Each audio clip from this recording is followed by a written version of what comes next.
100% सिकाइ उपलब्धि प्राप्तिका लागि action research गर्नुपर्ने। त्यसैले पहिलो पटकको हाम्रो प्रयास, पहिलो पटकको योजनामा नै हामीले 100% सिकाइ उपलब्धि हासिल गर्न सक्यौँ भने एक्सन रिसर्च आवश्यकता पर्दैन। त्यसैले एक्सन रिसर्चमा प्रवेश गर्नै नपर्ने अवस्था सिर्जना हुनु नै सबैभन्दा उत्कृष्ट अवस्था।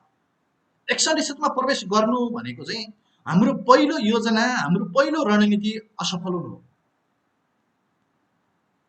त्यसैले एक्सन रिसर्चमा प्रवेश गर्नै नपर्ने अवस्था हामीले सिर्जना गर्न सक्यौँ भने सबैभन्दा उत्तम अवस्था त्यही हुन्छ। अब त्यसो भए एक्सन रिसर्च कहाँबाट सुरु हुन्छ हेर्नुहोस् त, हैन? अघि पनि हामी यो माथिको विषयवस्तुलाई स्मरण गर्नु होला। यहाँ केही सन्दर्भ मैले जोडेको छु। एउटा शिक्षक कक्षा कोठामा जान्छ, कक्षा कोठामा प्रवेश गर्दा उसँग निश्चित विषयवस्तु पनि हुन्छ। त्यो विषयवस्तुसँग सम्बन्धित उसले निश्चित सिकाइ उपलब्धिहरू हासिल गराउने उद्देश्य लिएर गएको हुन्छ। अनि उसले एउटा शिक्षण विधिको खाका तयार गरेको हुन्छ। सके हामी लेखेर जाउँला, डकुमेन्टेसन गरेर जाउँला, नभए पनि हामी माइन्ड मेकअप गरेर जान्छौँ नि त, हैन? अनि एउटा क्रियाकलापको हामीले योजना बनाएका हुन्छौँ। अनि उसले कार्य सम्पादन गर्छ। कार्य सम्पादन गरिसकेपछि दुईवटा अवस्था आउन सक्छ। सिकाइ उपलब्धि पुरा हुन पनि सक्छ, नहुन पनि सक्छ। अर्थात् अपेक्षा गरिएको उद्देश्य पुरा हुन पनि सक्छ, नहुन पनि सक्छ। यस्तो दुईवटा अवस्थामा यदि मानौ यो पहिलो, हेर्नुहोस् त, यो पहिलो कन्डिसनमा यो उद्देश्य पुरा हुने कन्डिसन भयो भने ढुक्क हुनुहोस्, तपाईँले कार्यमूलक अनुसन्धान गर्नु पर्दैन। त्यति बेला कार्यमूलक अनुसन्धानको अस्तित्व आवश्यक भएन। र यो अवस्था हुनु नै, कार्यमूलक अनुसन्धानको आवश्यकता नपर्नु नै एकदम उत्तम अवस्था हो। र कार्यमूलक अनुसन्धान गर्न नपर्ने शिक्षकहरू नै सफल शिक्षकहरू,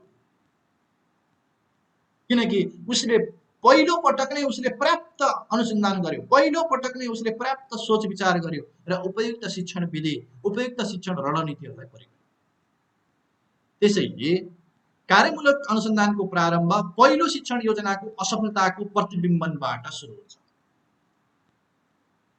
त्यसैले कार्यमूलक अनुसन्धान म आजदेखि सुरु गर्छु भनेर आजदेखि गर्ने कुरा होइन।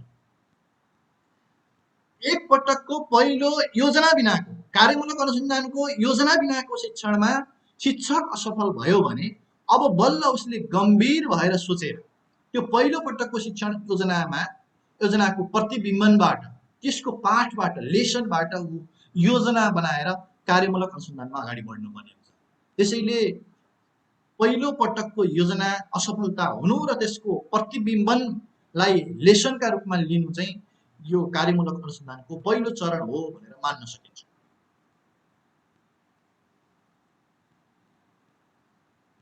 त्यसो भए कार्यमूलक अनुसन्धान के हो त? यसलाई हामी परिभाषित गर्दा धेरै अर्थमा व्यक्त गर्न सक्छौँ। यद्यपि यो परिभाषाले मात्रै हामीलाई पर्याप्त हुँदैन, अलिकति अगाडि छिटो यसलाई अगाडि बढाउनु पर्ने हुन्छ। यो खालि शिक्षकले मात्रै गर्ने होइन, सबै प्रकारका पेसामा आबद्ध भएका सबै पेसाकर्मीले गर्न सक्छन्। त्यसैले यो पेसागत विकासको माध्यम हो। अनि यो कुनै पनि पेसाकर्मीले आफ्नो पेसाको पेसागत समस्या समाधान गर्नका लागि यो कार्यमूलक अनुसन्धान गर्दछ। यो पेसाकर्मी आफैले अनुसन्धान गरेर प्राप्त भएको प्राप्तिलाई आफैले कार्यान्वयन गर्ने हो। अघि एउटा प्रश्न थियो नि त, हैन? शिक्षकले अनुसन्धान गर्छ अनि त्यसको कार्यान्वयन कसले गर्छ भन्दा स्वयं त्यही शिक्षकले, अनुसन्धानकर्ता शिक्षकले नै गर्छ भनेपछि हो, आफैले अनुसन्धान गर्छ र त्यसबाट प्राप्त भएको प्राप्तिलाई स्वयं शिक्षकले नै कार्यान्वयन गर्छ, अर्थात् स्वयं पेसाकर्मीले नै कार्यान्वयन गर्छ। र यो कार्यमूलक अनुसन्धानलाई सबैभन्दा पहिलो पटक यहाँ अमेरिकी शिक्षाविद कट लेभिन भनेर लेख्नुपर्ने, छुटेको रहेछ इङ्ग्लिस लेटर लेख्नको लागि। कट लेभिनले पहिलो पटक 1945 मा प्रयोग गरेका हुन्। अहिले पछि पनि आउँछ फोटो सहित, त्यसैले मैले अहिले यहाँ लेख्न लागिन। र यो कार्यमूलक अनुसन्धान भनेको एक प्रकारको अध्ययन हो।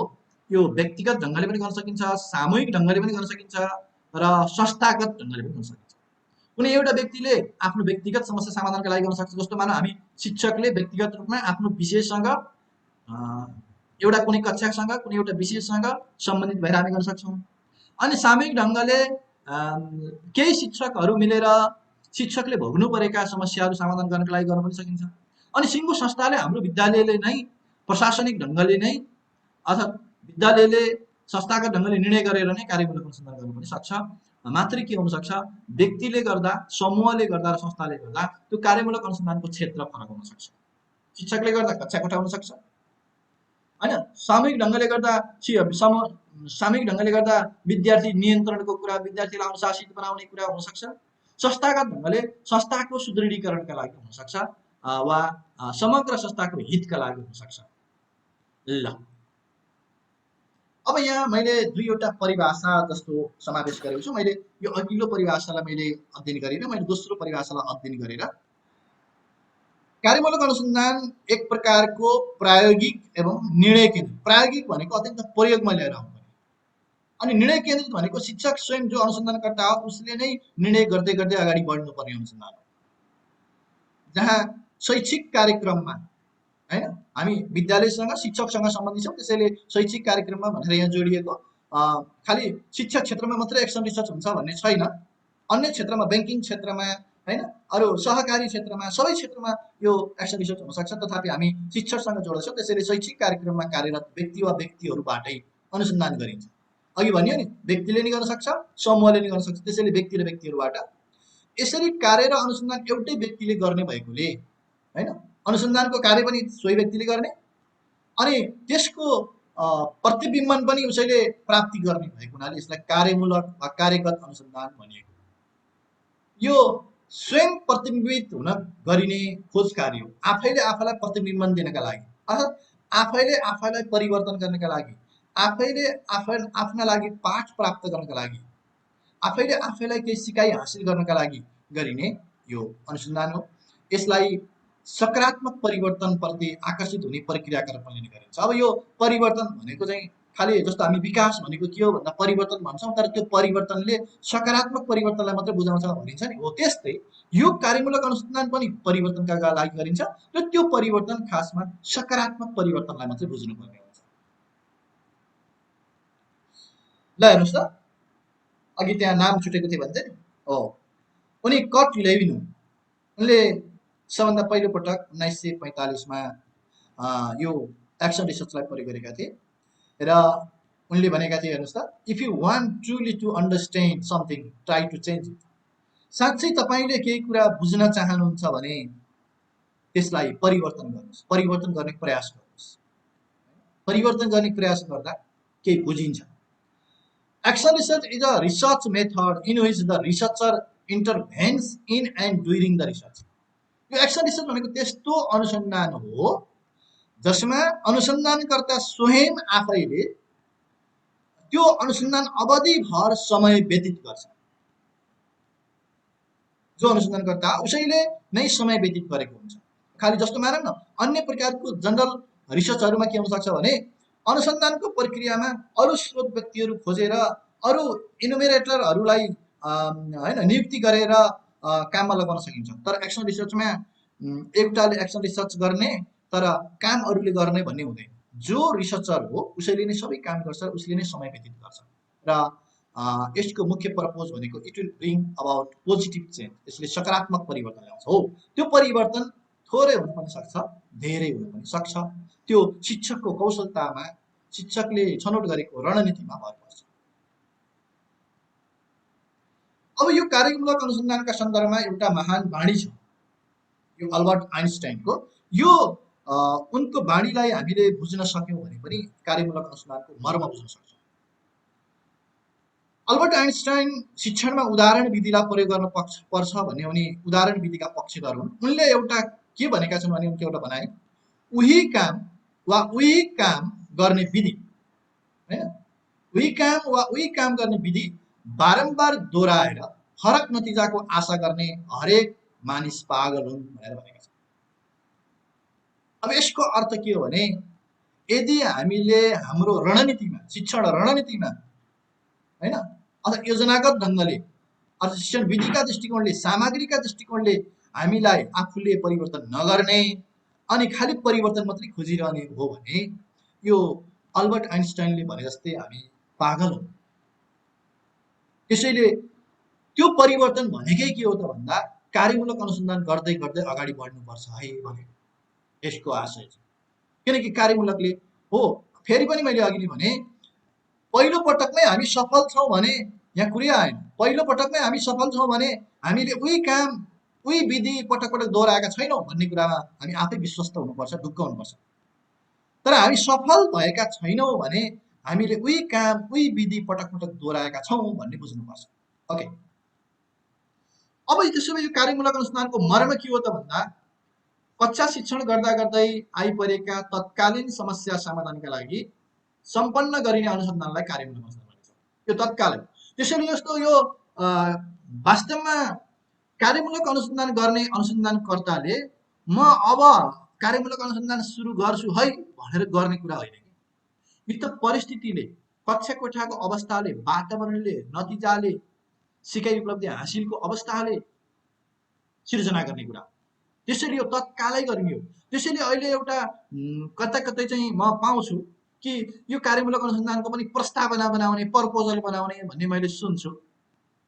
म त भन्छु कार्यमूलक अनुसन्धानको प्रस्तावना हुँदैन, प्रपोजल हुँदैन। यो सोझै प्लानिङ गरेर सोझै एक्सनमा जाने हो। किनकि तत्काल समस्या आउने बित्तिकै त्यो समस्या समाधानका लागि अगाडि बढ्ने हो। त्यसैले यसको प्रस्तावना हुँदैन भन्छु म। हुनसक्छ हामी थोरै 2-4वटा लाइन हामी डायरी मेन्टेन गर्न सक्छौँ, तर यसको त्यस्तो प्रस्तावनै तयारी गरेर बस्ने हो भन्ने मलाई लाग्दैन। यो मेरो दृष्टिकोण हो है। अब यहाँहरूले बुझ्नुभएको कुरा फरक हुनसक्छ।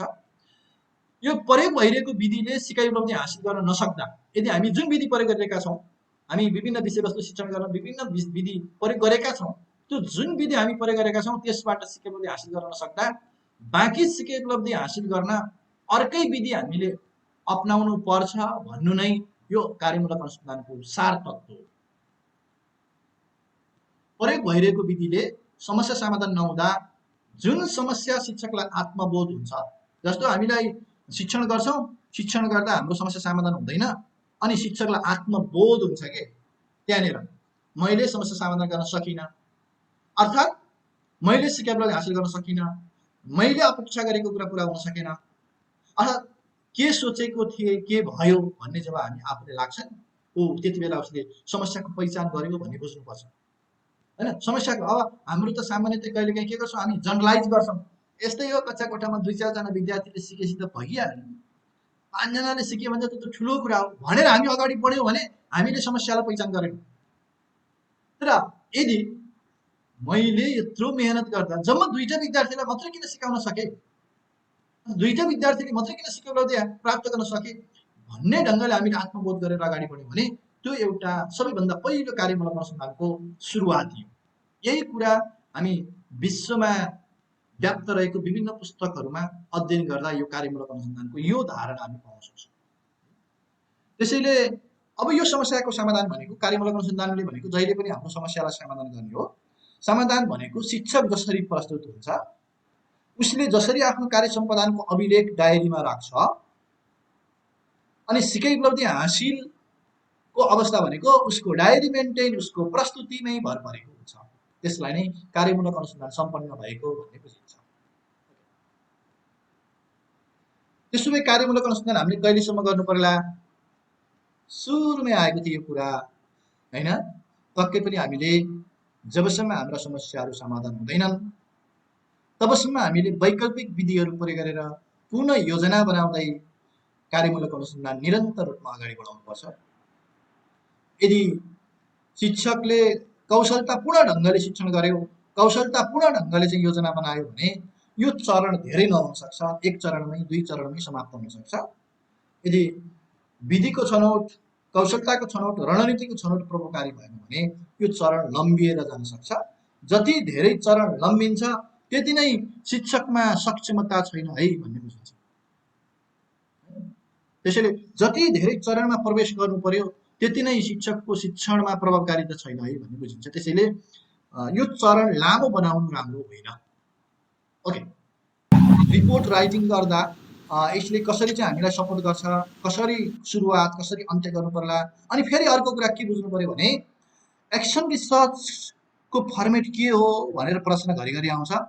यो नसोच्नुहोस् कि एक्सन रिसर्चको हार्ड एन्ड फास्ट फर्मेट हुन्छ भनेर नसोच्नुहोस्। एक्सन रिसर्चको रिपोर्ट हामीले जसरी तयार गर्छौँ त्यसको फर्मेट त्यही हो, मात्रै त्यसको विधि प्रक्रिया अर्थात् त्यसको प्रोसेस, त्यसको चक्र पुरा भएको हुनुपर्छ। त्यसैले यहाँ जे प्रस्तुत छ यो मेरो आफ्नै रिपोर्ट हो र यहाँ मैले जे प्रस्तुत गरेको छु यो नै अन्तिम चाहिँ होइन, फरक हुन सक्छ। ओके, यो अर्थशास्त्रको रेखाचित्रहरू सिकाउनका लागि कठिन हुन्छ। त्यसैले त्यो रेखाचित्रलाई सिकाउनका लागि चित्र प्रतियोगिता र ग्राफको अवधारणालाई होइन त्यो क्षमता विकासको एउटा रणनीतिको रूपमा प्रयोग गरिएको एक्सन रिसर्च। यहाँ के भएको छ मात्रै भन्छु, मैले सर मैले पढेर हजुरहरूलाई सुनाउँदिनँ, अलिकति लामो पनि छ। त्यसैले नम्बर 1मा हेर्नुहोस् त, अनुसन्धानको छनौट भएको छ। यो अनुसन्धानको छनौट गर्दा कसरी छनौट गरिएको छ ल हेर्नुहोस् त।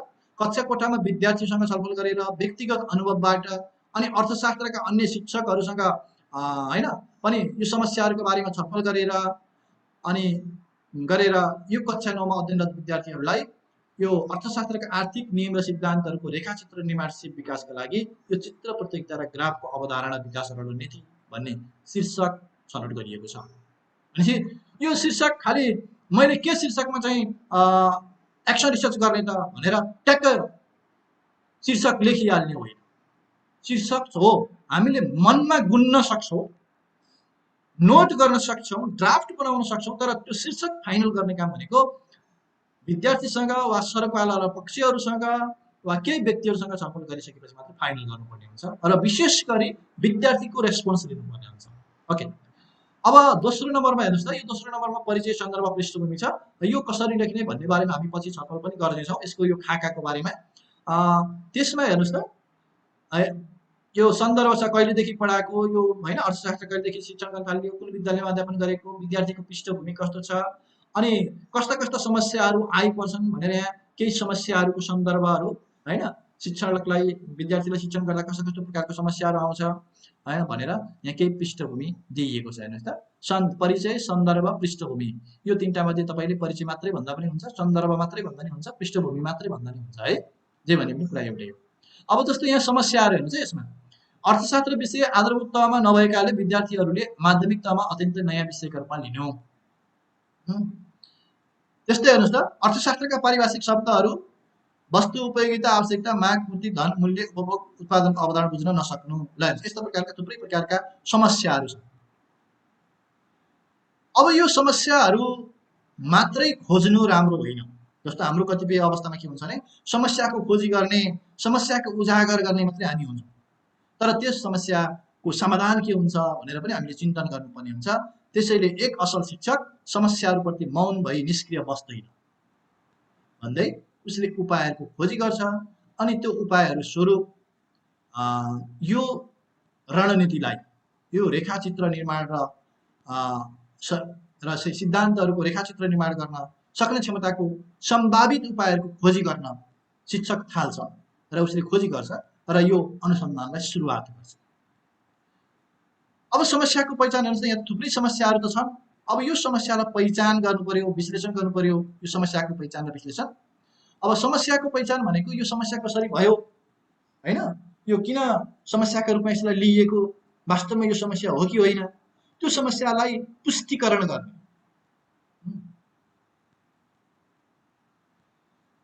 यसमा हेर्नुहोस् त, यो रेखाचित्र निर्माण गर्ने कार्यले सी परीक्षाको नतिजालाई नै प्रभाव पार्छ, त्यसैले यसलाई समस्याको रूपमा छनौट गरियो।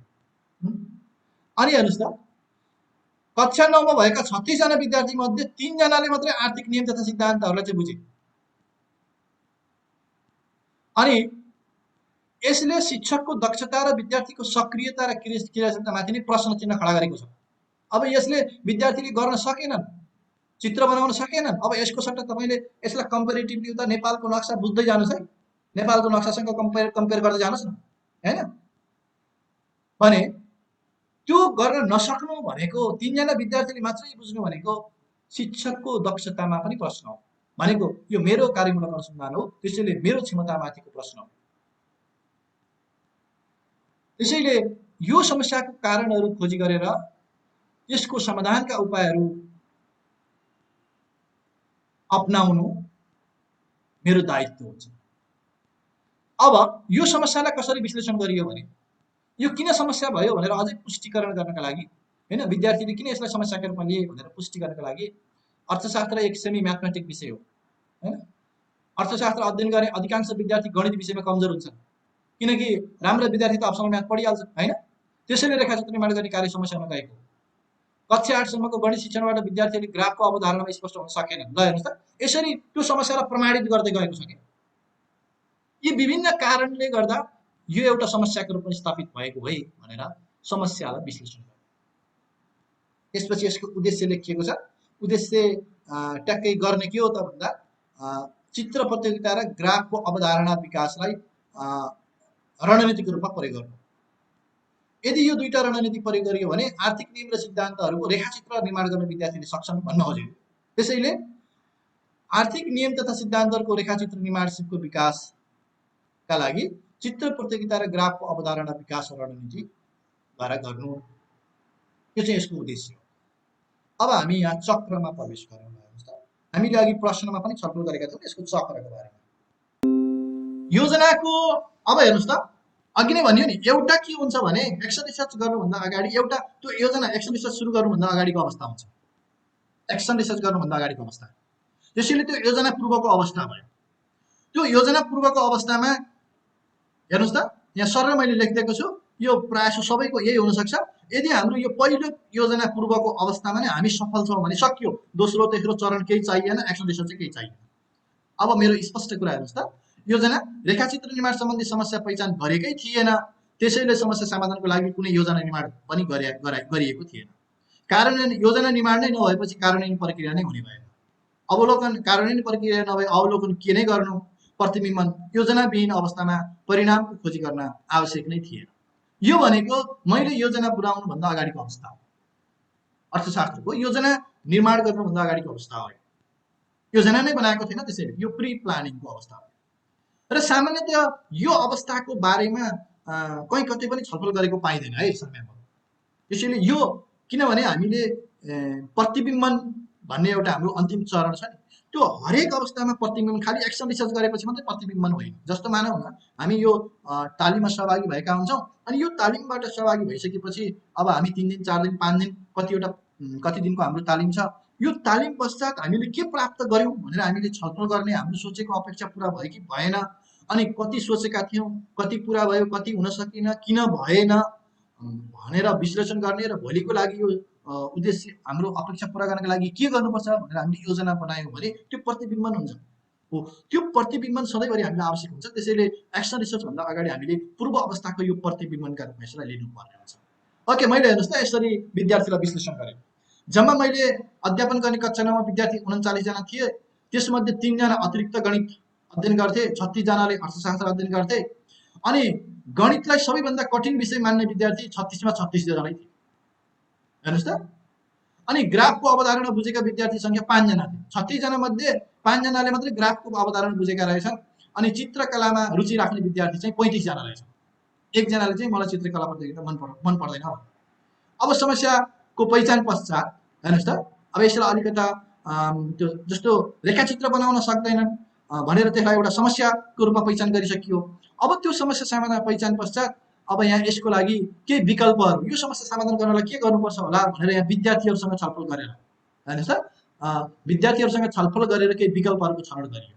यसो गर्दा हुन्छ कि यसो गर्दा हुन्छ कि भनेर एउटा ग्राफको अवधारणाको विकास गराउने हैन। सामान्यतः हेरौँ न, 9 कक्षाको अर्थशास्त्र शिक्षण गर्ने क्रममा हाम्रो पहिलो पाठमा हैन दोस्रो पाठमा छ, त्यो दोस्रो पाठमा प्रवेश गर्दा अर्थशास्त्रको विषयवस्तुमा पनि त्यस्तो के भन्छ यो ग्राफको अवधारणा आइपुगेको हुँदैन। अनि अब गणितबाट हुँदै सिकेर भनेपछि त्यो ग्राफको अवधारणा सिकाउँदा चाहिँ राम्रो हुन्छ भन्ने ढङ्गले विद्यार्थीबाट प्रतिक्रिया आयो हैन। ग्राफमा रेखाचित्र निर्माणको अभ्यास गराउने, वास्तवमा एक्जामका दृष्टिकोणले भन्ने हो भने अर्थशास्त्रको रेखाचित्र ग्राफमा बनाउने होइन, सोझै पेपरमै बनाउने हैन। तर अभ्यास गराउनका लागि, सिकाउनका लागि पहिला रेखा त्यो ग्राफमा अभ्यास गराउने, पाठ्यपुस्तकमा भएका रेखाचित्रहरूलाई चार्ट पेपरमा बनाउन लगाई चित्र प्रतियोगिता गराउने, ग्राफ बिना रेखाचित्र निर्माणको अभ्यास गराउने, रेखाचित्र निर्माणको लागि प्रयोग गरिने तालिकालाई सैद्धान्तिक अवधारणाका आधारमा निर्माण गर्न सिकाउने। ल यस्तै हेर्नुहोस् त, 5-6 वटा विकल्पहरू आए। यो 5-6 वटा विकल्पहरू मध्ये अनि फेरि तिनै विद्यार्थीहरूसँग छलफल गरेर अहिले पहिलो पटक चाहिँ यो दुईटा विकल्प प्रयोग गरेर हेरौँ भन्ने कुरा आयो विद्यार्थीबाट। पहिला एउटा त्यो रेखाचित्रको चाहिँ चार्ट पेपरमा बनाएर चित्र प्रतियोगिता गर्ने, अनि दोस्रो यो ग्राफको अवधारणा सिकाउने हैन। ग्राफको अवधारणा भन्ने विद्यार्थीबाट आयो छलफल गर्दा, अर्थात् त्यसमा मेरो पनि लजिक भयो होइन, यसो गर्दा तपाईँहरूले सिक्न सक्नुहुन्छ भने मैले विद्यार्थीलाई, अनि विद्यार्थी पनि हो सर भनेर उनीहरू सहमति जनाए। त्यसपछि अब योजना बनेर अगाडि बढ्न थाल्यो। ल हेर्नुहोस् त, अब पहिलो चक्र सुरु भयो। यसमा जम्मा 2वटा चक्रहरू छन्। पहिलो योजनामा के भयो त, पहिलो योजनामा यो चित्र प्रतियोगिता गर्ने, चार्ट पेपरमा ग्राफको चित्र प्रतियोगिता गर्ने। अब यसलाई कारण ल लेख्ने कसरी भन्ने कुरा हेर्नुहोस् है त। यहाँनिर हामी चक्रको कुरा नि गर्छौँ नि त। योजना आर्थिक नियम तथा सिद्धान्तमा आधारित पाठ्यपुस्तकमा भएका रेखाचित्रहरूलाई चार्ट पेपरमा बनाउन लगाई चित्र प्रतियोगिता गराउने यो योजना हो मेरो। र प्रतियोगितामा प्रथम हुनेलाई पुरस्कारको व्यवस्था गरिने, यस्तो योजना भयो। अब अरू यसमा अरू पनि के योजना लेख्न सकिन्छ भने नि, अब खालि मैले अघि नै भने नि, मैले जे यहाँ लेखेको छु यो अन्तिम रूप होइन। कतिपय साथीहरूलाई यो मन नपर्न पनि सक्छ, स्वाभाविक हो, हाम्रो अभ्यास अनुसार हुनसक्छ, यो ठिक भएन भन्ने लाग्न पनि सक्छ, म त्यसलाई स्वीकार्छु है। र यो मैले मेरो बुझाइबाट गरेँ। अब फेरि मैले 76 सालमा गरेको, 76 सालको बुझाइ र अहिलेको मेरो केही बुझाइ अलिकति केही परिवर्तन भइसकेको पनि छ, भनेपछि परिवर्तन हुनसक्छ, तर मैले त्यति बेलाको यो जस्ताको तस्तै प्रस्तुत गरेको छु। र त्यसपछि के हुन्छ भने यहाँ अझै के लेख्न सकिन्छ भने योजनामा, योजना भनेको त अब खालि प्रतियोगिता गराउने मात्र भएन, प्रतियोगितामा गर्ने, पुरस्कार दिने, अनि त्यो प्रतियोगिता गर्ने क्रममा होइन, प्रतियोगिता गर्ने क्रममा होइन विद्यार्थीहरूलाई घरमा गर्न लगाउने कि कक्षा कोठामा गर्न लगाउने कि होइन, त्यस्तो प्रकारका अन्य त्यो प्रतियोगिता सञ्चालनसँग सम्बन्धित विभिन्न प्रकारका त्यो योजनाका विषयवस्तुहरूलाई टिप्पण गर्न सकिन्छ होइन। अनि त्यसको विश्लेषण कसरी गर्ने, मूल्याङ्कन कसरी गर्ने होइन, रेखाचित्रको मूल्याङ्कन गर्नका लागि यसरी शिक्षकहरूको एउटा समिति बनाउने अथवा विद्यार्थीको एउटा समिति बनाउने, अथवा यो 9 कक्षा भएको हुनाले 10 कक्षाको विद्यार्थीलाई मूल्याङ्कन गर्न लगाउने भनेर त्यस्तो प्रकारको हामीले एउटा खाका बनाउन सक्छौँ योजनामा है।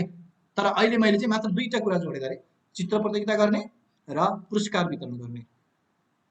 मैले यहाँहरूलाई यसपछि फेरि त्यो के भन्छ स्लाइडमा जानुभन्दा अगाडि नै कतिपय विषयवस्तु यहीँबाट स्पष्ट हुन्छ भनेर मैले छलफल गरेको है। यो विषयवस्तु पढ्नुभन्दा पनि यो यहीँबाट पनि तपाईँहरू स्पष्ट हुँदै जानुहुन्छ भनेर। अनि कार्यमा हेर्नुहोस् त, अब के गरियो त भन्दा यो निर्माण कार्यलाई योजनाविहीन अवस्थामा सिकाउँदा 36 जना विद्यार्थी मध्ये 2 जना विद्यार्थीले मात्र रेखाचित्र निर्माण गर्न सकेका थिए। अब मैले यसलाई दोहोऱ्याउने जानकारी गराएँ विद्यार्थीलाई। तपाईँहरूले 36 जना मध्ये 2 जनाले मात्रै यो रेखाचित्र निर्माण गर्न सक्नुभयो, त्यसैले यो पाठ पढाएर सकिएन है, मैले तपाईँलाई सुरु गर्नु पर्यो फेरि भनेर मैले दोहोऱ्याउने जानकारी गराएँ। अनि यो पाठ्य पुस्तकको 26 नम्बर पेजमा, त्यति बेला 26 नम्बर पेजमा, अहिले चेन्ज हुनसक्छ पेज नम्बर, 26 नम्बर पेजमा रहेको सीमान्त विताको रास नियमको रेखाचित्र चाहिँ चार्ट पेपरमा ड्रइङ गरेर ल्याउन भनेर सबैलाई अनुरोध गरेँ, निर्देशन गरेँ। अनि सबैलाई तपाईँ जो प्रथम हुनुहुन्छ उहाँले पुरस्कार पाउनुहुन्छ भनेर पनि मैले जानकारी गराएँ। अब हेर्नुहोस् त, अनि सबैले ड्रइङ गरेर लिएर आउनुभयो। अनि त्यसपछि त्यसलाई हेर्नुहोस् यहाँ अलिकति कसरी कहाँ जम्मा गर्ने भन्ने कुरा भयो, स्टाफ कोठामा चाहिँ जम्मा गर्ने भनेर निर्देशन गरियो होइन। अनि उहाँहरूले ल्याएको त्यो रेखाचित्रलाई मैले पनि फेरि कसरी परीक्षण गरेँ त भन्दा लिजर पिरियडमा बसेर मैले परीक्षण गरेँ होइन। त्यो एक्सनमा गयो कि सबै काममा गयो होइन। अनि सबैभन्दा उत्कृष्ट ड्रइङ छनौट गरियो होइन, गरेँ त्यसलाई। त्यो छनौट गरेर मैले अरू कोही शिक्षकहरू कोही विद्यार्थीलाई सहभागी गराइन, मैले मात्रै गरेँ। अनि उक्त उत्कृष्ट ड्रइङलाई कक्षा कोठामा लगी प्रथम हुने विद्यार्थीलाई पुरस्कार स्वरूप एउटा कापी र कलम दिए। सबै विद्यार्थीले ताली बजाए। ल हेर्नुहोस् त, यो कार्य यस्तो हो, बनाएको योजनालाई कार्यान्वयन गर्ने क्रममा यस्तो कार्य भयो। अब अवलोकन के भयो त हेर्नुहोस् त, 36 जना विद्यार्थी मध्ये 1 जना विद्यार्थी अनुपस्थित हुनुहुन्थ्यो। अनि उपस्थित हुनुमध्ये 2 जनाले चार्ट पेपरै ल्याउनु भएको रहेछ, किन? पैसा नभएको कारणले गर्दा। अनि मैले उनीहरूले ड्रइङ नगरेको जानकारी गराएँ। अनि 33 जनाले चाहिँ ड्रइङ गरे होइन। अनि त्यो सबै 33 जनाको ड्रइङ पेपर के भयो, ड्रइङ पेपरलाई एकदम प्रस्तुत गर्न लगाइयो होइन। अनि सबैको चाहिँ ड्रइङलाई प्रस्तुत गरेर उनीहरूको कमजोरीहरू के छ भनेर पत्ता लगाउँदै उनीहरूलाई जानकारी गराइयो होइन। अनि त्यसै गरी सबै विद्यार्थीले आफ्नो ड्रइङमा रहेको कमजोरीहरू जानकारी पाए भनेर यस्तो यस्तो भयो भनेर अवलोकन गरियो। के भयो त, के त्यो काम गर्दा के भयो त?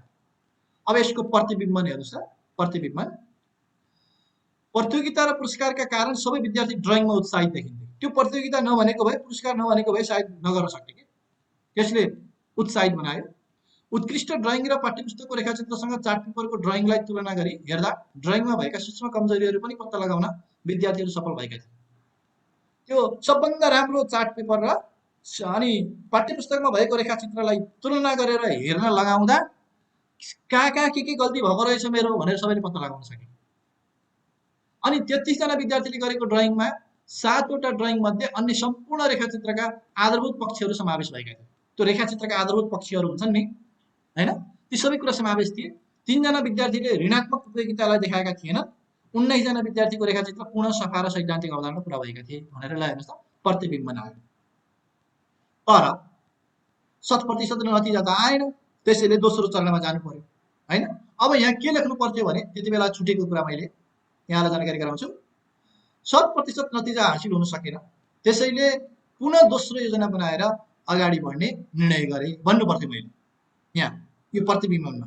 पुनः योजनाको कुरा पनि जोड्नुपर्छ प्रतिबिम्बमा। ओके, अब दोस्रो चक्रमा के गर्ने, ग्राफको अवधारणा विकास गर्ने। अनि ग्राफको विकास गर्ने क्रममा हेर्नुहोस् त, यो ग्राफको अवधारणा मैले कसरी कसरी सिकाएँ भनेर मैले यो पुरै प्रोसेस लेखिदिएको छु हैन। यसो गरेर ग्राफको अवधारणा सिकाएँ भनेर। अनि अवलोकनमा हेर्नुहोस् त, 2 जना विद्यार्थीले ग्राफ पेपर ल्याएका थिएनन्। त्यो ग्राफ हेलो त्यो ग्राफ बनाउनका लागि 2 जना विद्यार्थीले ग्राफ ल्याएका थिएनन्। त्यसैले साथीहरूलाई ग्राफ पेपर सहयोग गर्न अनुरोध गरे र विद्यार्थीले अनुरोध अनुसार कार्य गरेका थिए हैन। 2 जनाले ल्याएनन्, अन्य साथीलाई मैले साथीलाई ग्राफ पेपर दिनुस् त भनेर अनुरोध गरेँ, उहाँहरूले दिनुभयो। सम्पूर्ण विद्यार्थीले मैले व्हाइट बोर्डमा गरेको कार्यलाई आफ्नो अभ्यास पुस्तिका तथा ग्राफ पेपरमा गरेका थिए, सबैले गरे। अनि अतिरिक्त गणित अध्ययन गर्ने विद्यार्थीहरूले साथीहरूलाई आवश्यक सहयोग गरेका थिए। मैले अतिरिक्त गणितको शिक्षकसँग कुराकानी गरेर आज यस्तो यस्तो काम छ, त्यसैले अर्थशास्त्रका विद्यार्थीलाई सहजीकरण गर्न सजिलो हुन्छ, त्यसैले आज तपाईँले कक्षा नलिनुहोस्, उहाँहरूले चाहिँ कक्षामा सहयोग गर्नुहुन्छ भनेर मैले राखेको थिएँ। त्यो 3 जना विद्यार्थीले सबै साथीहरूलाई सहयोग गर्नुभयो, किनकि उहाँहरू गणितमा स्वभावले जान्ने हुन्छ।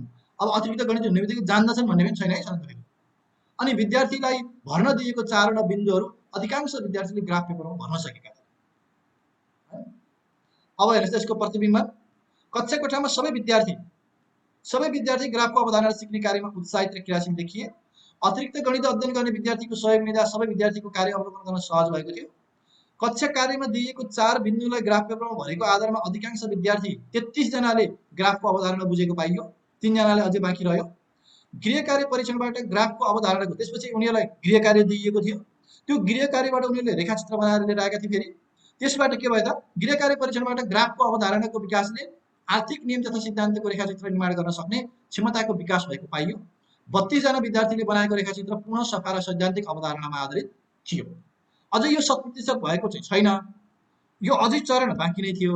तर मैले यो 2 चरण मात्रै गरेर यसलाई टुङ्गाएर अनि मैले पेश गरेको थिएँ है। अनि अध्ययनको प्राप्ति, यसबाट के प्राप्ति भयो हेर्नुहोस् त, यो चक्र सकियो। अब यो चक्र 2 चरणको चक्रबाट के प्राप्ति भयो त हेर्नुहोस् त, अध्ययनको प्राप्ति 2 चरणको चक्रबाट योजनाविहीन शिक्षणमा भन्दा समस्या पहिचान गरी योजना सहित शिक्षण गर्दा धेरै विद्यार्थीले रेखाचित्र निर्माण गर्न सकेको पाइयो। ल यस्तो मैले अन्तिम भन्छु। ग्राफको अवधारणा पश्चात थप 13 जना विद्यार्थीले पुनः सफा र सैद्धान्तिक अवधारणा आधारित रेखाचित्र बनाउन सके। ल हेर्नुहोस् त, थप ग्राफको अवधारणाको सिकाइले पहिला 19 जनाले सकेका थिए रेखाचित्रबाट, ग्राफले 13 जना थपियो के, त्यसरी 32 जनाले सिके। 36 जना मध्ये 4 जनाले सिक्न अझै नै बाँकी थियो, 4 जनाको पूर्णता हुनु। ओके, यसको उपलब्धि के रह्यो, प्रतिबिम्बन र सिकाइ के रह्यो भनेर मैले यहाँ टिप्पणी गरेँ। हेर्नुहोस् त यसको प्रतिबिम्बन। अब यो प्रतिबिम्बन आफैले आफैलाई गर्ने हो के विद्यार्थीको आर्थिक अवस्था अत्यन्त दयनीय रहेको पाइयो हैन। त्यो ग्राफ पेपर चार्ट पेपर किन नकिनेको भन्दा पैसा नभएर प्रष्ट रूपमा भनेका थिए। त्यस्ता विद्यार्थीलाई सहयोगका लागि विद्यालय प्रशासनमा अनुरोध गर्ने सोच बनाए। चित्र प्रतियोगिता विधिबाट सैद्धान्तिक अवधारणा अनुसार रेखाचित्र निर्माण गर्न नसक्ने र रेखाचित्रलाई व्याख्या गर्न पनि नसक्ने पाइयो। अधिकांश विद्यार्थीमा ग्राफ सम्बन्धी अवधारणा नरहेको पाइयो। ग्राफको अवधारणा विकास आर्थिक नियम र सिद्धान्तका रेखाचित्र निर्माण कार्यको मेरुदण्ड नै रहेछ भन्ने निष्कर्ष निकाले मैले।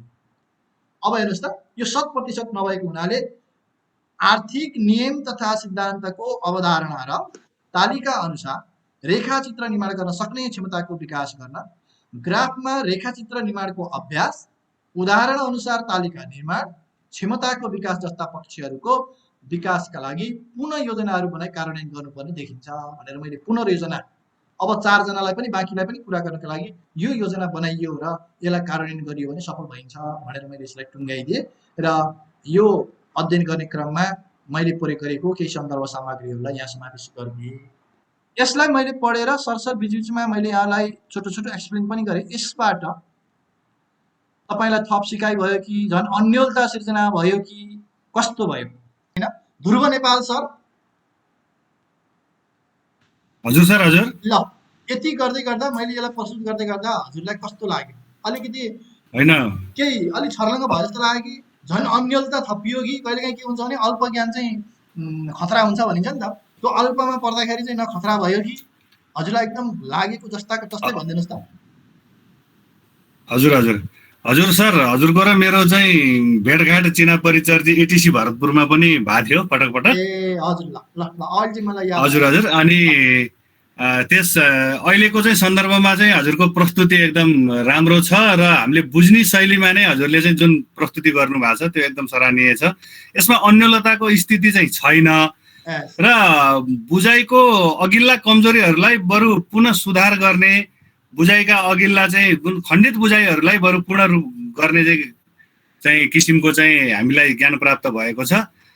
सरको प्रस्तुति एकदम ठिक छ सर, यसमा अन्योलता छैन, जो सिकाइमा चाहिँ राम्रै उपलब्धि भइरहेछ। ओके ल थ्याङ्क यू। मैले अब एकजना म्याडम, यो मैले छोटो हजुर सर सेसन सकेको छैन, मेरो बाँकी नै छ, त्यसरी मैले थोरै यो एक्सन रिसर्च प्रस्तुतिले कस्तो अनुभूति भयो तपाईँलाई भन्ने मात्रै हो। यो महत्त्वका विषयमा मैले छलफल गरिनँ। यसले हाम्रो समस्या समाधान गर्छ, पेशागत क्षमताको विकास गर्छ, गुणस्तर बढाउँछ। यो अनुसन्धानमा कार्यमूलक अनुसन्धानका आधारभूत विशेषताहरू के हो भने यो गुणात्मकतामा आधारित हुन्छ, यो परिवर्तनमुखी हुन्छ, यसले परिवर्तन गर्छ है। यो सहभागितात्मक हुन्छ, यो योजनाबद्ध हुन्छ, यो विशिष्ट विषयमा केन्द्रित हुन्छ। ल मैले यति मात्रै भने। अनि साधनहरू हेर्नुहोस् त, यो एकदम बुझ्नुपर्ने कुरा। यो एक्सन रिसर्चमा हेर्नुहोस् त अन्तर्वार्ता गर्न सकिन्छ। जस्तो मैले अघि चाहिँ विद्यार्थीसँग छलफल गरेँ भनेर घरिघरि छलफलको कुरानी गरेको थिएँ नि, यो विभिन्न साधन मध्ये मैले एउटा छलफललाई प्रयोग गरेँ अथवा संवाद भनौँ न, विद्यार्थीसँग संवाद गरेँ, विद्यार्थीसँग अन्तर्क्रिया गरेँ हो। यस्ता यी साधनहरू हामीले रुजुसूची, अवलोकन, प्रश्नावली, डायरी होइन, अनि स्थलगत टिपोट, कहिलेकाहीँ हामी एक्सन रिसर्च गर्नका लागि त्यसको सन्दर्भ अनुसार स्थलगत टिपोट पनि गर्नुपर्ने हुन्छ होइन।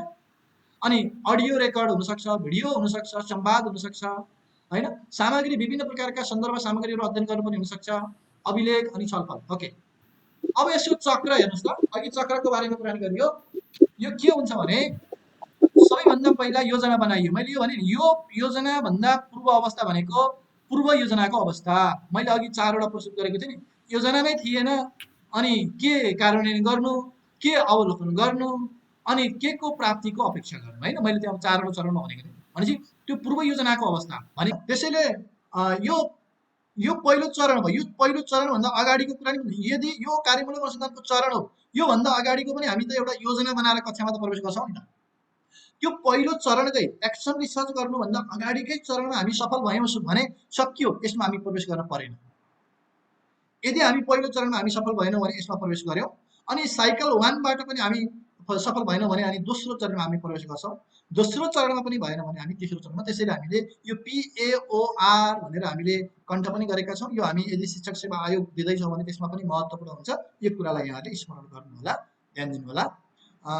अब हेर्नुहोस् त, यो मैले 4वटा, यो योजनामा के हुन्छ, कार्यान्वयनमा के हुन्छ, अब्जर्भमा के हुन्छ, रिफ्लेक्टमा के हुन्छ भनेर अघि मैले ठ्याक्क त्यही कुरा मैले त्यो रिपोर्टमा मैले हजुरहरूलाई सुनाएको कारण के हो कि, जस्तो यहाँ चाहिँ सैद्धान्तिक रूपमा मैले टिप्पणी गरेको छु, त्यहाँ ठ्याक्कै के गर्ने हो भनेर मैले लेखेरै देखाएँ नि त, लेखेरै देखाएँ।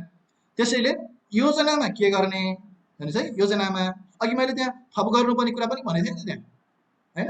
जस्तो शिक्षण सिकाइमा आइपरेका समस्या के हो पहिचान गर्ने, पहिचान गरिएको समस्यालाई स्पष्ट भाषामा लेख्ने, भनेपछि यी सबै कुराहरू योजनामा लेख्न सकिन्छ। दोस्रो चरणमा कार्यान्वयनमा, अघि कार्यान्वयन गर्दा के गरेँ मैले यहाँलाई जानकारी गराएको छु होइन। त्यसैले अब समस्या समाधान गर्नका लागि छनौट गरिएका विभिन्न विकल्पहरू मध्ये अब हामीलाई लागेको उत्कृष्ट विकल्प लाई कार्यान्वयन गर्ने हो कि। तर कहिलेकाहीँ के हुन्छ, हामीलाई लागेको उत्कृष्ट विकल्प उत्कृष्ट नहुन पनि सक्छ है। तैपनि हामीले हाम्रो अनुभवका आधारमा, हाम्रो अभ्यासका आधारमा, विद्यार्थीसँग गरेको छलफलका आधारमा हामीले त पक्कै यो उपाय चाहिँ ठिक हुन्छ है भनेर सोच्छौँ नि त, निर्णय त गर्छौँ, त्यसलाई कार्यान्वयन गर्ने। अनि क्रमशः कार्यान्वयन गर्ने क्रममा देखा परेका सुधारहरूलाई हामी जे गर्दै जान्छौँ त्यसलाई लेख्दै लेख्दै जानु पर्यो डायरीमा। अनि एउटा कुरा के हो भने सर म्यामहरू, यदि कथम कदाचित हामीले यो ट्याक्कै मैले जस्तै अर्थात् कुनै एउटा फर्मेटमा हामीले त्यसलाई ढाल्न सकेनौँ भने पनि एक्सन रिसर्चका लागि दैनिक रूपमा गरेका कुराहरूलाई हामीले डायरीमा व्यवस्थित ढङ्गले लेख्दै गएका छौँ भने मेरो एक्सन रिसर्च यही हो भनिदिन सक्नुहुन्छ तपाईँले। मेरो एक्सन रिसर्च नै यही हो, मेरो एक्सन रिसर्चको रिपोर्ट पनि यही हो, मेरो शैली नै यही हो भनिदिन सक्नुहुन्छ। हुनसक्छ त्यसमा कसैले चाहिँ सहमति नजनाउन सक्नुहुन्छ, नजनाए पनि केही फरक पर्दैन। मैले फेरि पनि तपाईँलाई के जोड गर्छु भने एक्सन रिसर्च कसैले भने अनुसार होइन, आफूले गरे अनुसार हुन्छ यसको रिपोर्ट। ओके, ल मैले कार्यान्वयनको कुरा पनि गरेँ। त्यसै गरी अवलोकनमा अब त्यो काम गर्दै गर्दा, जस्तो तपाईँले विद्यार्थीलाई के काम दिनुहुन्छ, विद्यार्थीले के गर्छन्, अनि तपाईँले के काम गर्नुहुन्छ, त्यति बेला चाहिँ विद्यार्थीको प्रतिक्रिया कस्तो आउँछ, ती सबै कुराहरू हेर्ने हो कि। अनि समस्या समाधान भयो कि भएन, होइन, उद्देश्य पुरा हुँदै गयो कि गएन, परिणाम प्राप्त भयो कि भएन, होइन, त्यो परिणामले सुधार ल्यायो कि ल्याएन, सकारात्मक परिणाम आयो कि नकारात्मक परिणाम आयो, जस्ता कुराहरूलाई हामीले अवलोकन गर्दै गर्दै जाने। त्यो अवलोकनबाट प्राप्त गरेको कुरालाई टिप्पणी गर्दै जाने। अवलोकन गर्ने यो हरेक कुरा जे गरे पनि, योजना बनाए पनि टिपोट, कार्यान्वयन बनाए पनि टिपोट है, अनि अवलोकन गरे पनि टिपोट। हामीले यो टिपोटमा बिर्सनु हुँदैन है। यदि हामीले डायरीमा लेखेनौँ भने, डायरी मेन्टेन गरेनौँ भने, मनमा राख्यौँ भने त्यो एक्सन रिसर्च हुन पनि सक्दैन र त्यसको डायरी, त्यसको होइन रिपोर्ट पनि बन्न सक्दैन। ओके, अवलोकन। त्यसपछि हेर्नुहोस् त प्रतिबिम्बन। यो प्रतिबिम्बनमा प्रतिबिम्बनको कुरा मैले अघि नै यहाँहरूलाई गरेको थिएँ। प्रतिबिम्बन भनेको लेसन हो, सिकाइ हो। के प्राप्ति भयो, के प्राप्ति भएन, समस्या समाधान भयो भएन, किन भएन, अब बाँकी समस्या समाधान गर्न कस्ता उपायहरू हुन सक्छन्, अब कस्तो योजना बनाउनु पर्ला भनेर लेख्नु, टिपोट गर्नु नै प्रतिबिम्बन हो। भनेको विगतलाई समीक्षा गर्दै, त्यो एक्सन रिसर्चको विगतलाई भनौँ, अघिल्लो चरणलाई समीक्षा गर्दै आगामी योजना बनाउनु नै प्रतिबिम्बन। मैले यति नै भने। ओके, अब अघि मैले ढाँचाको बारेमा, अब यहाँबाट ढाँचा सुरु भयो। मैले अघि तपाईँलाई ढाँचाको त्यो रिपोर्टमै छलफल गरिसकेको हुनाले मैले यसमा धेरै छलफल गर्दिनँ। मात्रै अब त्यो ढाँचामा हेर्नु त, सबैभन्दा पहिला अनुसन्धानको शीर्षक छनौट गर्नुपर्ने हुन्छ। अनुसन्धानको शीर्षक छनौट गरिसकेपछि यसको सन्दर्भ लेख्नुपर्ने हुन्छ।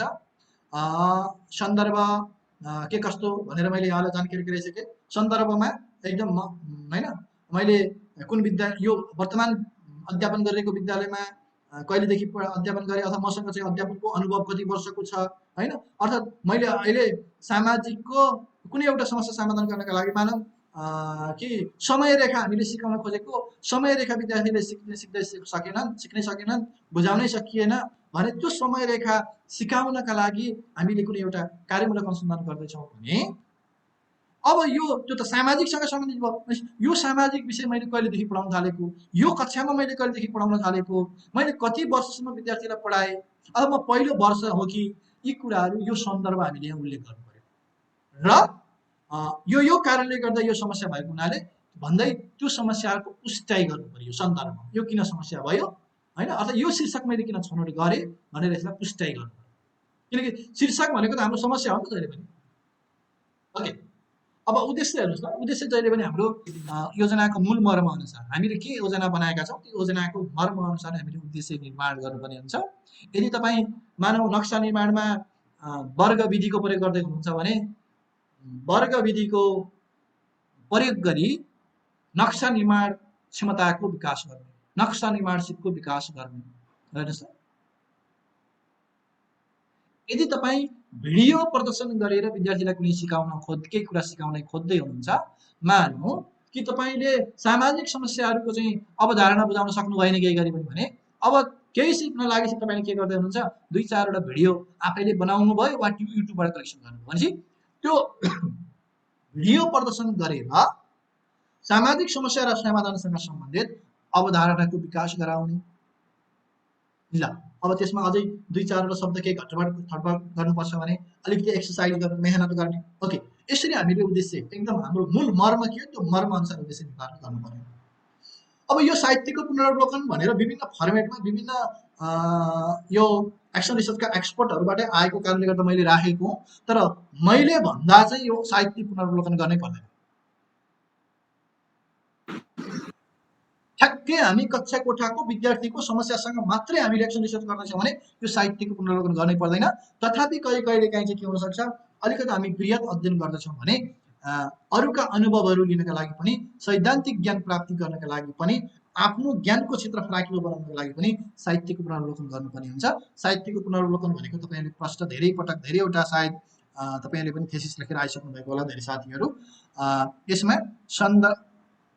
अन्य साथीहरूले होइन हाम्रो विषयसँग सम्बन्धित, हाम्रो शीर्षकसँग सम्बन्धित, हाम्रो समस्यासँग सम्बन्धित यदि अरू कसैको रिसर्च छ भने त्यो रिसर्च अध्ययन गर्ने, कसैको चाहिँ सैद्धान्तिक दृष्टिकोण छ भने त्यसलाई अध्ययन गर्ने, कसैको पुस्तक छ भने पुस्तक अध्ययन गर्ने, त्यो सबै काम नै के हो त साहित्यको पुनरावलोकन। अब अनुसन्धानको विधिमा हेर्नुहोस् त, यो विधिमा अब यति धेरै विधिमा तपाईँले सबै विधि अनुसन्धानको ढङ्गले लेख्नु पनि पर्दैन। यो गुणात्मक हो कि परिमाणात्मक हो त्यो पनि नभन्दा नि केही फरक पर्दैन। सामान्यतया एक्सन रिसर्च परिमाणात्मक नै हुन्छ, किनकि यो परिमाणमा ठ्याक्कै तथ्यगत ढङ्गले कतिवटा सिके उपलब्धि प्राप्त भयो, कति प्रतिशत प्राप्त भयो, कति प्रतिशत विद्यार्थीले सिक्न सके भनेर सङ्ख्यात्मक रूपमा नै हामी गएका हुन्छौँ। अनि हरेक चरणमा थप कतिले सिके, थप कति सिके उपलब्धि प्राप्त गर्यो भन्दै जान्छौँ।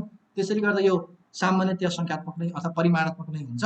अब त्यसमा तपाईँले होइन अवलोकन गर्नुभयो कि, रुजुसूची प्रयोग गर्नुभयो कि, अथवा कस्तो कस्तो प्रकारको विधिहरू तपाईँले प्रयोग गर्नुभयो, कस्तो कस्तो प्रकारको सामग्रीहरू तपाईँले प्रयोग गर्नुभयो हो, ती सबै गर्नुहुन्छ अथवा गर्नुभयो, ती कुराहरूलाई यहाँ टिपोट गर्नु। अनि अर्को कुरा यसमा एक्सन रिसर्च गर्नका लागि कहिलेकाहीँ एउटा कक्षाका सबै विद्यार्थीलाई छनौट गरिन्छ भन्ने छैन। जस्तो हामीले 5वटा कक्षामा शिक्षण गरेका हुन सक्छौँ, 5वटा कक्षामध्ये 5वटै कक्षामा हामी एक्सन रिसर्च गर्न सक्छौँ। त्यसैले हाम्रो कक्षाको छनौट पनि एउटा महत्त्वपूर्ण कुरा भयो यसमा। अनि कहिलेकाहीँ हामी कक्षामा भएका 100% विद्यार्थीमा नगर्न सक्छौँ, निश्चित 5 जना विद्यार्थीभित्र मात्रै गर्न सक्छौँ, 2 जना विद्यार्थीभित्र मात्रै गर्न सक्छौँ। त्यसैले त्यो रेस्पोन्डेन्ट वा विद्यार्थीको छनौट गर्ने पनि कसरी मैले छनौट गरेँ भन्ने बारेमा पनि हामीले जानकारी गराउन सक्छौँ। विश्लेषणमा मैले अघि नै यहाँलाई देखाएको छु होइन, त्यो विश्लेषण भनेको होइन कति विद्यार्थीले यसलाई तथ्याङ्क सङ्कलन, त्यसलाई प्रस्तुति गर्ने, तालिकामा प्रस्तुति गर्ने वा शाब्दिक रूपमा प्रस्तुति गर्ने, कसरी प्रस्तुति गर्दा उपयुक्त हुन्छ, कसरी प्रस्तुति गर्दा आकर्षक हुन्छ, त्यसरी प्रस्तुति गर्ने आएको तथ्याङ्क होइन।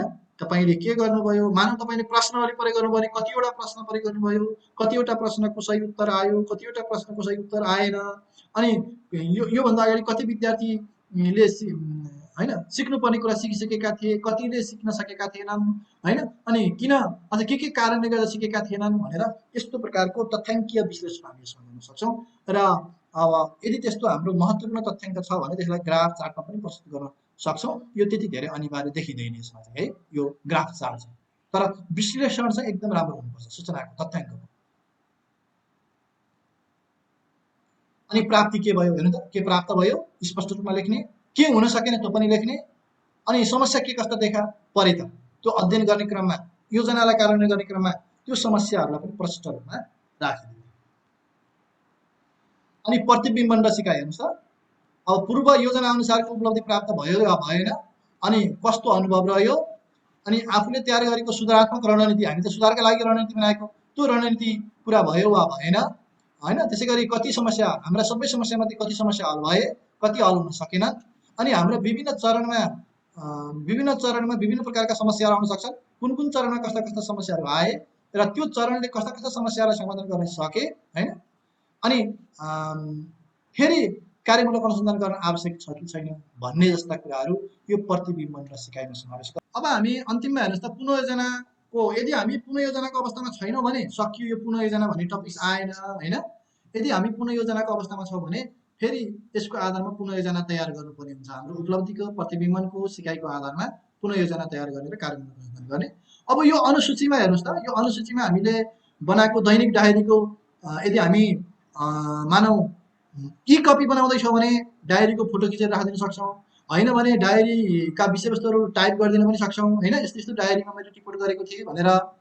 अनि रुजु सूची बनाउनु भएको छ भने रुजु सूची कस्तो थियो त्यसलाई अनुसूचीमा राखिदिने।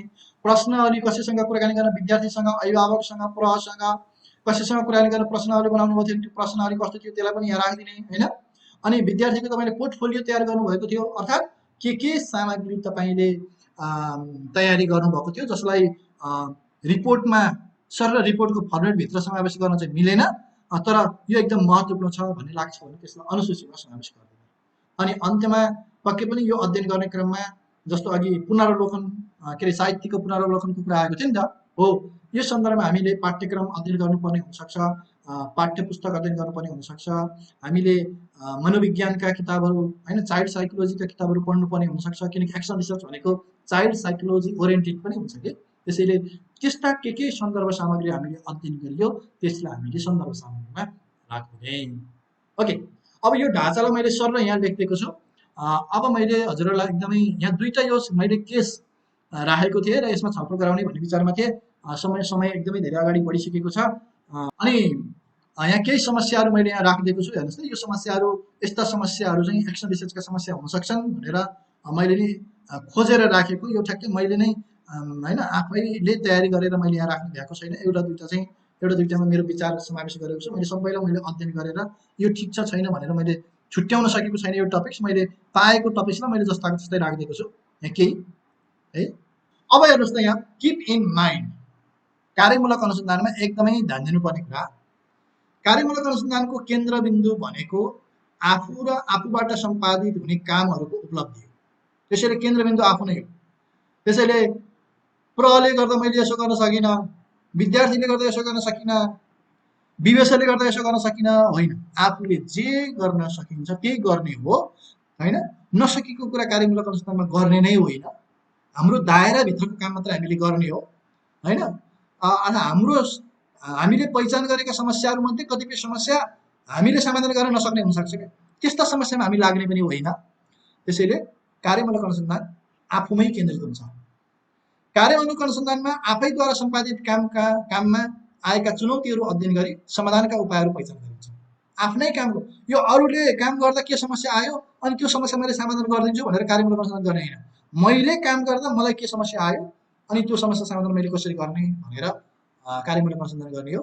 त्यसैले म कहाँ छु भनेर कार्यमूलक अनुसन्धानको थालनी गरिएको हुन्छ। म कुन स्थानमा छु, मेरो पोजिसन कहाँ छ होइन, मेरो स्तर के छ भनेर आफैलाई मूल्याङ्कन गरेर आफ्नो पहिचान गरेर, अर्थात् म को हुँ, म कस्तो छु भनेर चिनेर अनि बल्ल हामीले कार्यमूलक अनुसन्धानको थालनी गर्नुपर्छ र गरिएको हुन्छ भन्दै